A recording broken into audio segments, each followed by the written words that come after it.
আসসালামু আলাইকুম ভিউয়ার্স। তো আমি এখন অবস্থান করতেছি শ্রীপুর রেলওয়ে স্টেশনে। আর এটা হচ্ছে আমাদের গাজীপুর জেলার একটি অত্যন্ত সুন্দর পরিবেশগত দিক, যেটা আমাদের এই শ্রীপুর রেলওয়ে স্টেশনে শুধু আছে। তো আপনাদেরকে এখন আমি দেখাতে চাই যে আমাদের শ্রীপুর রেলওয়ে স্টেশনটা আসলে কতটা পরিষ্কার পরিচ্ছন্ন। সো আমার সাথে চলুন।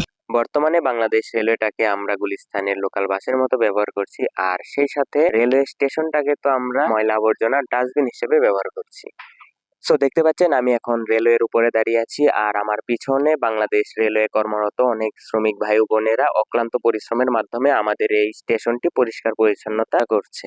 বর্তমানে আমরা দেখতে পাচ্ছি বাংলাদেশ রেলওয়ে স্টেশনগুলো পরিষ্কার পরিচ্ছন্নতার মান নিয়ে উদ্বেগ রয়েছে, যেখানে কমলাপুর অন্যান্য বড় স্টেশনগুলোতেও নিয়মিত পরিষ্কার পরিচ্ছন্নতার অভাব পরিলক্ষিত হয়, সেখানে আমাদের এই শ্রীপুর রেল স্টেশনটি তো ক্ষুদ্রতম অবস্থানে আছে। এই সমস্যা সমাধানের জন্য আমাদের প্রথমে নিজেদের উদ্যোগ গ্রহণ করতে হবে। সেই সাথে আমাদের মতো জনগণের অংশগ্রহণের মাধ্যমে স্টেশনের পরিচ্ছন্নতা বজায় রাখার জন্য জনসচেতনতা বাড়াতে হবে।